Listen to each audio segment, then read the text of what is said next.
Economics lesson number 8, 8.5 revenue. Revenue na varumanam Tamil. Revenue is another very important concept in economics. In fact, the study of cost is not complete if we do not talk about revenue. What is revenue? So revenue pathina economics romba mukkiyamaana oru vishayam. So the cost பத்தி நம்ம படிச்சிட்டு இருக்கோம். Revenue பற்றி படிக்காமல் இந்த cost முடியாது. So ரெவன்யூனா என்ன உங்களுக்கு தெரியுமா அப்படின்னு கேட்டிருக்காங்க. ஸோ டெஃபினேஷன் ஆஃப் ரெவன்யூ இது ரொம்ப முக்கியம். இதை வந்து நோட் பண்ணி வச்சுக்கோங்க, அண்டர்லைன் பண்ணி வச்சுக்கோங்க. Revenue is defined as the amount of person receives by selling a certain quantity of the commodity. So ஒரு ஒரு ஒரு ஒரு ஆள் வியாபாரம் பண்ணுறாங்க அப்படின்னா அவங்க ஒரு பொருளை விற்பாங்க. அந்த பொருள் விற்கிறதுக்கு ஒரு அமௌண்ட்டு, ஒரு விலையை வாங்குவாங்க. அதுக்கு பேர் தான் ரெவென்யூ அப்படின்னு சொல்கிறாங்க. You know that the commodity can be purchased in market by paying a certain price. So revenue can be calculated by multiplying price and quantity of commodity. Hence we can write revenue is equal to price of the commodity into quantity of the commodity. So மார்க்கெட்டில் நிறைய பொருள் நம்மளாம் வாங்குகிறோம். கமாடிட்டினா பொருள்லாம் வாங்குகிறோம். அது வந்து ஒரு ப்ரைஸு, ஒரு விலையை கொடுத்து தான் வாங்குகிறோம். எதுவுமே ஃப்ரீ கிடையாது. டிஸ்கவுண்ட்னாலும் அதுக்கு ஒரு விலை தான் இருக்குது. ஸோ இந்த மாதிரி ரெவென்யூ பார்த்திங்கனாக்கா எப்படி கேல்குலேட் பண்ணுறாங்கன்னா, அது price and quantity of commodity. எவ்வளோ கமாடிட்டி வாங்குகிறோமோ, எவ்வளோ பொருள் வாங்குகிறோமோ அதுக்கு உண்டாத ப்ரைஸ் வந்து மல்டிப்ளை பண்ணால் அது ரெவென்யூ அப்படின்னு சொல்கிறாங்க. ஃபார் எக்ஸாம்பிள் ரெவென்யூனா எப்படி வருதுன்னா, கமாடிட்டியோட ப்ரைஸும் எவ்வளோ குவான்டிட்டி அந்த கமாடிட்டி நம்ம விற்கிறோம் அப்படின்னா அதுக்கு உண்டான ஒரு விலை தான் ரெவென்யூ அப்படின்னு சொல்கிறோம். During a given period of time, the seller sells certain quantity of the commodity. So the total amount of money received by the seller during the time of period is called total revenue. We denote it as TR, where TR stands for total revenue. Let us denote the price as P and quantity as Q. So இந்த இடத்துல பார்த்திங்கன்னா ஒரு வியாபாரி ஒரு பொருளை செல் பண்ணுறாருனாக்கா அதுக்கு அவர் மணி வந்து காசு வாங்கிக்கிறாரு. இந்த இடத்துல இப்போ இதுதான் டோட்டல் ரெவன்யூன்னு சொல்கிறாங்க. ஸோ எவ்வளோ அவர் பொருள் விற்றுருக்காரோ, அந்த எவ்வளோ பொருள் விற்கிறதுக்கு அவர் எவ்வளோ பணம் வாங்கியிருக்காரோ அதுதான் டோட்டல் ரெவன்யூ அப்படின்னு சொல்கிறாங்க. ஸோ இந்த இடத்துல கேபிட்டல் டி கேபிட்டல் ஆரை வந்து டோட்டல் ரெவன்யூன்னு வச்சுக்கிறாங்க. அதே ஆட்டம் பார்த்திங்கன்னா கேபிட்டல் பி வந்து ப்ரைஸ்க்கு வச்சுக்கிறாங்க. அதே ஆட்டம் கேபிட்டல் கியூ வந்து குவான்டிட்டி, அளவு, அதுக்கு வச்சுக்கிறாங்க. ஸோ டோட்டல் ரெவன்யூ எப்படி கிடைக்குதுனாக்கா price into quantity or TR is equals to P into Q. ஏற்கனவே பார்த்துருந்தான் ப்ரைஸு, அந்த பொருளோட ப்ரைஸு ப்ளஸ் எவ்வளோ குவான்டிட்டி அந்த பொருள் விற்கிறதோ அது கால்குலேட் பண்ணால் மல்டிப்ளை பண்ணால் ரெவன்யூ வருமானம் தெரியுது. Example, continue with an example of a farmer in our section on cost. Think that the farmer produces 30 quintals of rice. Let us say that the price of the rice is 1600 per quintal in the market. If the farmer sells all the rice, then he will earn 1600 into 30, that is rupees 48,000. So his total revenue will be rupees 48,000. இந்த இடத்துல ஒரு simple example கொடுத்துருக்காங்க. Suppose ஒரு farmer, ஒரு விவசாயி பார்த்திங்கனாக்கா அவரோட நிலத்தில் 30 குவிண்டால்ஸ் ஆஃப் ரைஸ் வந்து ப்ரொடியூஸ் பண்ணுறாங்க. சரிங்களா? 30 குவிண்டால்ஸ் வந்து ஒரு அளவு, அவ்வளோ ரைஸ் வந்து அவர் ப்ரொடியூஸ் பண்ணுறாருனாக்கா அவர் மார்க்கெட்டில் போய் அத்தனையும் விற்கிறாரு அப்படின்னா அது ஒரு குவிண்டால் பார்த்திங்கனாக்கா 1600 1600 ருபீஸ்க்கு சேல்ஸ் பண்ணுறாரு அப்படின்னா அந்த ஃபார்மருக்கு எவ்வளோ ரெவன்யூ வந்திருக்குன்னா 1600 இன்ட்டு தட் இஸ் ப்ரைஸ் வந்து 1600, 30ங்கிறது அந்த அளவு குவான்டிட்டி. 30 குவிண்டால்ஸ் விற்றாக்கா 48,000 வருது. ஸோ அவரோட ரெவன்யூ வந்து 48,000. இந்த இடத்துல இன்னொரு முக்கியமான விஷயம் நான் சொல்கிறேன். ரெவன்யூ வேறு, ப்ராஃபிட் வேறு. ரெவன்யூங்கிறது இப்போ அவர் விற்றுருக்காரு, அதுக்கு உண்டான காசு கிடைச்சிருக்கு. பட் ப்ராஃபிட் வந்து அது நெக்ஸ்ட் டாப்பிக்கில் அவங்க பார்ப்போம். Profit is different from revenue. இதை இந்த இடத்துல ஒரு பாயிண்ட் நோட் பண்ணிக்கோங்க. For this example, we can also say that revenue is the money receipt of the producer or the seller from the sales of his outpoint. So இது வந்து receipt, எவ்வளோ பொருள் விற்கிறாரோ அந்த பொருளுக்கு உண்டான காசு அவருக்கு கிடைச்சிருக்கு. ஸோ இது ஒரு ரிசிப்ட் மாதிரி தான் இருக்குது அப்படின்னு சொல்கிறாங்க. Another term used for total revenue is total sales proceeds. Because revenue is received by selling the commodity, it is also called the total sales proceeds from the commodity. So ஒரு இடத்துல revenue வந்திருக்குனாக்கா கண்டிப்பாக அந்த இடத்துல ஒரு sales நடந்திருக்கும், அதுதான் இங்கே சொல்கிறாங்க. ஸோ ஒரு சேல்ஸ் அந்த குவான்டிட்டியும் பார்த்தீங்கன்னாக்கா உங்களுக்கு கணக்கில் வரும் அப்படின்னு சொல்கிறாங்க. So there are some index questions, அதை நீங்கள் எழுதி அனுப்பிச்சுடுங்க. You must remember that each and every commodity has its own price. The retail sells different commodities to the buyers. Take an example of provision stores or the stationery shops. A seller sells various items in the provision stores, such as rice, wheat flour, different varieties of dal, biscuits, edible oil, etc. You will even find varieties of rice such as basmati, parmal, sela, etc. There are different types of edible oil such as refined oil, vegetable oil, sunflower oil, mustard oil, soya beans, etc. and so on. A retail shop sells so many different kinds of goods as well as different types of the same goods. So, what will be his total revenue, say after the time period of 1 week? So நீங்கள் ஒரு மளிகை கடைக்கு போனீங்கன்னா, super market போனீங்கன்னா நீங்கள் பார்க்கலாம் நிறைய பொருள் அவங்க விற்கிறாங்க, நிறைய கமோடிட்டிஸ் விற்கிறாங்க. ஒவ்வொரு கமோடிட்டிஸ் பார்த்திங்கனாக்கா ஒவ்வொரு கேட்டகரியில் இருக்குது. அந்த ஒவ்வொரு கேட்டகரியில் இருக்கிற கமோடிட்டிஸ் பார்த்திங்கன்னா ஒவ்வொரு விலையில் இருக்குது. அது பிஸ்கட்ஸாக இருக்கலாம், ரைஸாக இருக்கலாம், ஆயிலாக இருக்கலாம், எது வேணாலும் இருக்கலாம். நீங்கள் சோப்பு, சீப்பு எது வேணாலும் இருக்கலாம். அப்படி இருக்கும்போது இங்கே என்ன ஆகுதுனாக்கா, அந்த ரீட்டைல் ஷாப் பார்த்திங்கனாக்கா டிஃப்ரெண்ட் கைண்ட்ஸ் ஆஃப் கூட்ஸ் விற்கிறாரு, டிஃப்ரெண்ட் டைப்ஸ் ஆஃப் சேம் கூட்ஸும் விற்கிறாரு. ஸோ ஃபார் எக்ஸாம்பிள் ஒரு சோப்புனாக்கா சோப்புலேயே ஒரே சோப்புங்கிறது ஒரு ப்ராடக்ட், ஆனால் டிஃப்ரெண்ட் டைப்ஸ் இருக்குது அதில். ஸோ இதில் பார்த்தீங்கன்னா ரெவன்யூ எப்படி கணக்கு எடுக்கிறாங்கனாக்கா, ஒரு 1 வீக் அப்புறம் அவர் கணக்கெடுத்து பார்க்கும்போது அவரோட ரெவன்யூ வந்து தெரியும் அப்படின்னு சொல்கிறாங்க. எவ்வளோ சேல்ஸ் ஆகிருக்கு, எவ்வளோ ப்ராடக்ட் சேல்ஸ் ஆகிருக்கு, அதுக்கு எவ்வளோ பணம் வந்திருக்கு, தட் இஸ் ரெவன்யூ அப்படின்னு சொல்கிறாங்க. The answer is very simple. First, make the list of the price of the goods in the store during the week. Second, make the list of the respective quantities of the goods. Third, find the total revenue of the shopkeeper for the given week. We can illustrate in this following way. ஏற்கனவே சொன்ன மாதிரி அது வந்து வார கடைசியில் எவ்வளோ விற்றுருக்கு, எவ்வளோ பணம் வந்திருக்கு, இதை பார்க்கும்போது எவ்வளோ ரெவன்யூ வந்திருக்குன்னு தெரிஞ்சிடலாம். அது ஒரு சிம்பிள் எக்ஸாம்பிள் இல்லுஸ்ட்ரேஷன் நீங்கள் கொடுக்குறாங்க. Consider that the shopkeeper has sold 100 kgs of basmati rice, 70 liters of sunflower oil, and 100 packets of biscuits, and 150 kgs of wheat flour in given week. The price are rupees 35 per kg of basmati, rupees 90 per sunflower oil, rupees 10 per packet of biscuit, and rupees 22 per wheat flour. We can calculate the total revenue of the shopkeeper in the following manner. So மேலே ஒரு சில examples கொடுத்துருக்காங்க, ஒரு சில பொருள் அதோட விலை கொடுத்துருக்காங்க. அதை பேஸ் பண்ணி இப்போ நம்ம ரெவன்யூ கண்டுபிடிக்க போகிறோம். இது போன ஒரு வாரத்தில் நடந்த சேல்ஸ் அந்த ஷாப்கீப்பருக்கு. ஸோ டோட்டல் ரெவன்யூ ரைஸில் மட்டும் பார்த்தீங்கன்னாக்கா உங்களுக்கு ரைஸ் எவ்வளோ, 1 kg 35 rupees, ஸோ 35 ரூபா. எவ்வளோ விற்றுருக்காரு, 100 kg விற்றுருக்காரு பாஸ்மதி ரைஸு. ஸோ இப்போ பாஸ்மதி ரைஸ் வந்து மட்டும் அவருக்கு 3500 rupees வந்திருக்கு. அதே மாதிரி ஆயில் பார்த்தீங்கன்னாக்கா ப்ரைஸ் 90 rupees, எவ்வளோ செல் பண்ணியிருக்காங்கனாக்கா ப்ரைஸ் 90 rupees, எவ்வளோ செல் பண்ணியிருக்காங்க 70 liters செல் பண்ணியிருக்காங்க. ஸோ பார்த்தீங்கன்னா 6300 rupees ஆயிலேருந்து மட்டும் வந்திருக்கு. அதோட ஃப்ளோர், அதாவது மாவில் பார்த்தீங்கன்னாக்கா உங்களுக்கு 3300 வந்திருக்கு. பிஸ்கட்டில் பார்த்தீங்கன்னாக்கா 1000 rupees ரெவன்யூ வந்திருக்கு. ஸோ இந்த மாதிரி பார்த்தீங்கன்னா டோட்டல் ரெவன்யூ உங்களுக்கு அந்த வீக்கில் 40,100 rupees அவருக்கு வந்திருக்கு.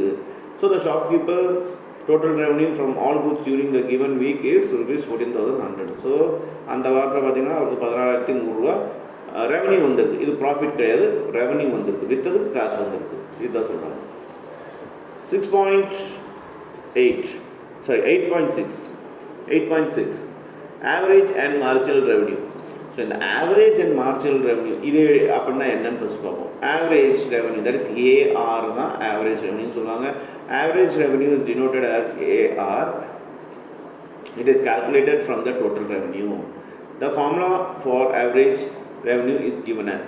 ஸோ ஆவரேஜ் ரெவன்யூ வந்து டோட்டல் ரெவன்யூ, டோட்டலாக எவ்வளோ விற்றுருக்காங்களோ அதுலேருந்து இந்த ஆவரேஜ் ரெவன்யூ வந்து கண்டுபிடிக்க முடியும். அது என்னன்னு நம்ம பார்ப்போம். ஆவரேஜ் ரெவன்யூ எப்படி கண்டுபிடிக்கிறாங்கனாக்கா total revenue divided by sold quality. So வந்திருக்க காசு எவ்வளோ காசு வந்திருக்கோ அது வந்து எவ்வளோ குவான்டிட்டி ஆஃப் கமோடிட்டிஸ் செல் பண்ணியிருக்காங்களோ அதோட டிவைடு பண்ணும்போது இந்த ஆவரேஜ் ரெவன்யூ வருது அப்படின்னு சொல்கிறாங்க. ஸோ சிம்பாலிக்காக பார்த்தீங்கன்னாக்கா AR is equals to TR divided by Q. Take in the case of single commodity, we know that TR is equals to P into Q. ஒரு single commodity இப்போ example எடுத்துக்கிறாங்க. அதுக்கு பார்த்தீங்கன்னாக்கா AR ஏற்கனவே சொன்னால் இப்போ ஆவரேஜ் ரெவன்யூ நம்ம கண்டுபிடிக்க போகிறோம். அதில் Pங்கிறது price into Q divided by Q is equals to P. அது என்னென்னு பார்ப்போம்னா average revenue and price of commodity are one and the same. So average revenue price of கமோடிட்டியும் ஒன்றே தான் அப்படின்னு சொல்கிறாங்க. Then marginal revenue, MR. Marginal revenue, MR, is defined as increase in total revenue due to 1 unit increase in the sale of the quantity of output. Margin revenue என்னன்னாக்கா ஒரு total revenue வந்து increase ஆகிருக்கு, அது ஒரு unit அதிகமாக sales பண்ணதுனால. அதுக்கு example என்னன்னு சொல்கிறாங்க. Refer the above example. Let the vendor increase the sale 21 kg. In case the total revenue the TR becomes 50 into 21, that is 1050 rupees. Earlier when the sales of output was 20 kg, so TR was 1000 rupees. Hence marginal revenue 1050 minus 1000 is 50. அதாவது என்ன சொல்கிறாங்கன்னா, இப்போ மேலே இருக்க எக்ஸாம்பிளில் உங்களுக்கு 20 KG தான் விற்றுருக்காங்க. அது வந்து இப்போ இங்கே 21 கேஜி விற்ற மாதிரி காட்டணும்க்கா. அந்த 1 கேஜி விற்றதுனால இந்த மார்ஜினல் ரெவன்யூ வந்து இன்க்ரீஸ் ஆகிருக்கு அப்படின்னு சொல்கிறாங்க. ஃபார் எக்ஸாம்பிள் ஃபஸ்ட்டு வந்து பார்த்திங்கன்னா எப்படின்னா, உங்களுக்கு 20 கேஜி விற்கும்போது 1000 ரூபா தான் ரெவன்யூ கிடச்சிது. இப்போ 21 கேஜி விற்கும்போது 1050 ரூபா கிடச்சிருக்கு. ஸோ இந்த 50 ரூபா ரைஸ் ஆகிருக்குன்னு சொல்கிறாங்க. ஸோ எவ்வளோக்கு எவ்வளோ நம்ம கம்யூனிட்டி அதிகமாக விற்கிறோமோ அந்த அளவுக்கு உங்களுக்கு மார்ஜினல் ரெவன்யூ இன்க்ரீஸ் ஆகும். இதுதான் சொல்கிறது. இதோ டேபிளில் இப்போ கொடுத்துருக்காங்க. இப்போ ஃபார் எக்ஸாம்பிள் ஒரு ப்ராடக்ட் பார்த்திங்கனாக்கா சேல் அவுட்புட் 20,000, இன்னொன்று 21,000. அது ப்ரைஸ் பார்த்திங்கனாக்கா 50 ரெண்டு பேர்த்துக்கும் 50 தான். அதே இங்கே டிஆர் பார்த்திங்கனாக்கா உங்களுக்கு 1000 இருக்குது, இங்கே 1050 இருக்குது. ஸோ 50 ரூபா டிஃப்ரென்ஸ் வருது. அதுதான் இங்கே டேபிளாக கொடுத்துருக்காங்க. Comparing AR and MR. So average revenue marginal revenue compare பண்ணால் என்ன நடக்குது அதை கம்பேர் பண்ணி பார்க்குறாங்க. It should be noted that average revenue is calculated for each and every given level of sales of output, with marginal revenue is calculated for 2 successive levels of sales of the output.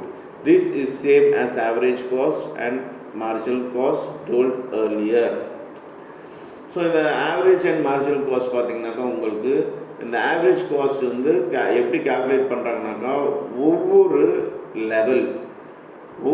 கொடுத்துருக்க level அந்த sales அவுட்புட்டோட level அதே பார்த்திங்கனாக்கா இது வந்து 2 successive லெவலில் வந்து calculate பண்ணுறாங்க.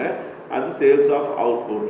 அதை வந்து ஒரு same average cost and marginal cost வந்து இதுக்கு முன்னாடி அப்படி தான் சொல்லிட்டு இருந்தாங்க, நம்ம படித்தோம் average cost and marginal cost. So இந்த மாதிரி தான் கம்பேர் பண்ணுறாங்க.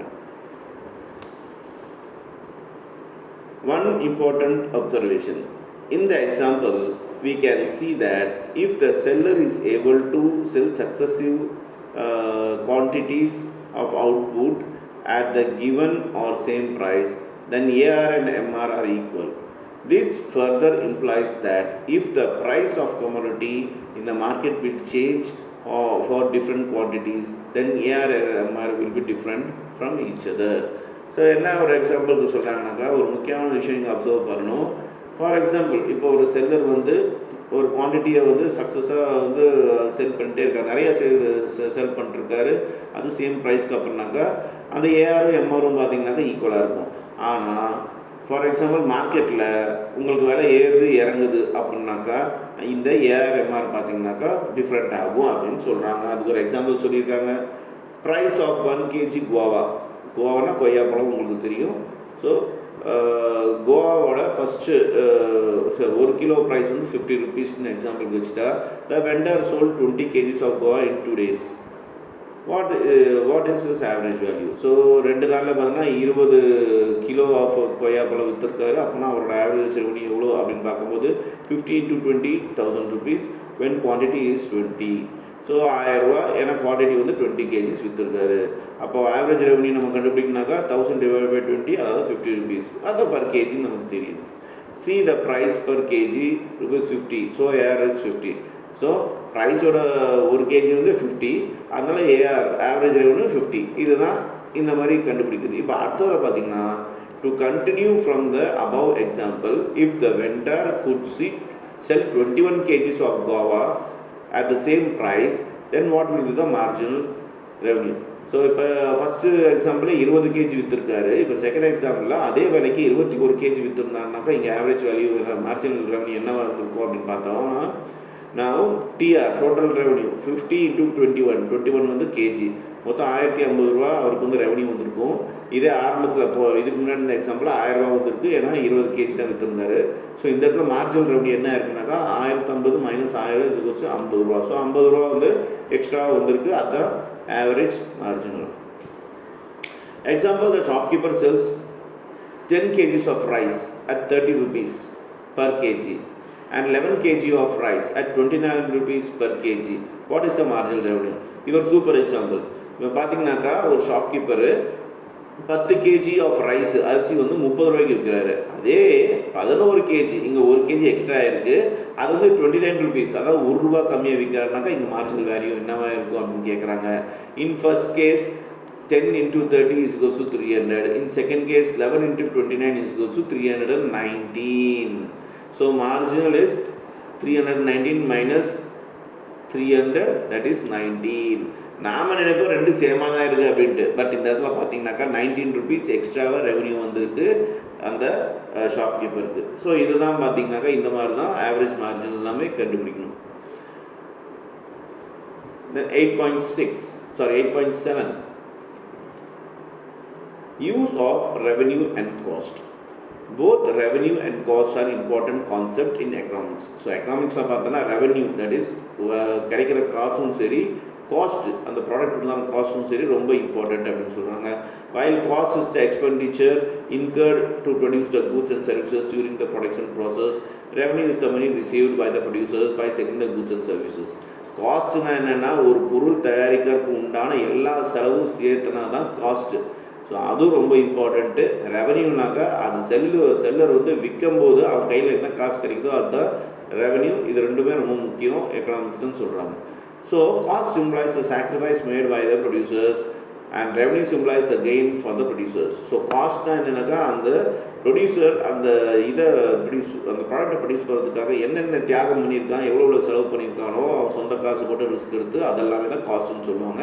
அதே ரெவன்யூனாக்கா அவனுக்கு வர காசு வந்து லாபத்தோடு வரும், அந்த லாபத்தையும் சேர்த்து தான் பார்த்திங்கனாக்கா உங்களுக்கு ப்ரொடியூசர் கிடைக்கிற அந்த கெயின்னு தான் இதுன்னு சொல்கிறாங்க, ரெவன்யூன்னு சொல்கிறாங்க. By getting the required revenue from sales of the commodity, the producer is able to recover the cost he has incurred earlier. In that case, we can say that producer earned his due share, which is called profit. So, நான் first தான் point தான் என்னென்னா, இப்போ அவர் நிறைய invest பண்ணி தான் risk எடுத்து தான் ஒரு ப்ராடக்டை மேனுஃபேக்சர் பண்ணி செல் பண்ணுறாரு மார்க்கெட்டில். அந்த ப்ராடக்டை செல் பண்ணுறதுக்கு பார்த்தோன்னா ஒரு அமௌண்ட் வச்சு விற்பார். அந்த அமௌண்ட்டில் அவரோட காஸ்ட் எல்லாம் சேர்ந்துருக்கும், ப்ளஸ்ஸு லாபமும் சேர்ந்துருக்கும். எல்லாமே அவருக்கு திருப்பி அதை விற்கும்போது அந்த காசு வருதுன்னா அதுதான் ரெவன்யூன்னு சொல்லுவாங்க. அதெல்லாம் அவரோட உழைப்பும் இருக்குது, உழைப்புக்கு ஏற்றான ஒரு ப்ராஃபிட்டும் அதுக்குள்ளே இருக்குது, அந்த ரெவன்யூன்னு சொல்கிறாங்க. We can define that profit is a surplus of revenue over the cost of production. இப்போ நான் சொன்ன பாயிண்ட் வந்துடுச்சு. இப்போ உங்களுக்கு அந்த செல்லருக்கு காசு வருதுனாக்கா, ஒரு பொருளை வித்தாட்டி காசு வருதுனாக்கா, அவர் அந்த பொருளை விற்கிறதுக்கு உண்டான ப்ரொடியூஸ் பண்ணுறதுக்கு உண்டான காஸ்ட்டை கட் பண்ணிவிட்டு மைனஸ் பண்ணிவிட்டு மீதி எவ்வளோ எக்ஸ்ட்ரா வச்சு விற்றுருக்காரோ எல்லா செலவும் போக வர்றது தான் ப்ராஃபிட்டுன்னு கணக்கு வைக்கிறாங்க. அதுதான் எங்கள் டெஃபினேஷனில் சொல்லியிருக்காங்க. இது ரொம்ப முக்கியமான டெஃபினேஷன். அது ஃபார்முலாவும் கொடுத்துருக்காங்க. ப்ராஃபிட் வேணும்னாக்கா டோட்டல் ரெவன்யூ மைனஸ் காஸ்ட்டு, மொத்தமாக எவ்வளோ காசு இருக்கோ எம்ஆர்பி, அது வந்து காஸ்ட்டு எவ்வளோ செலவாகுதோ அந்த ப்ராடக்ட் பண்ணுறதுக்கு அதை மைனஸ் பண்ணாக்கா மீதி வர காசு தான் ப்ராஃபிட் அப்படின்னு சொல்கிறாங்க. So there are some interest question, write it and send it. So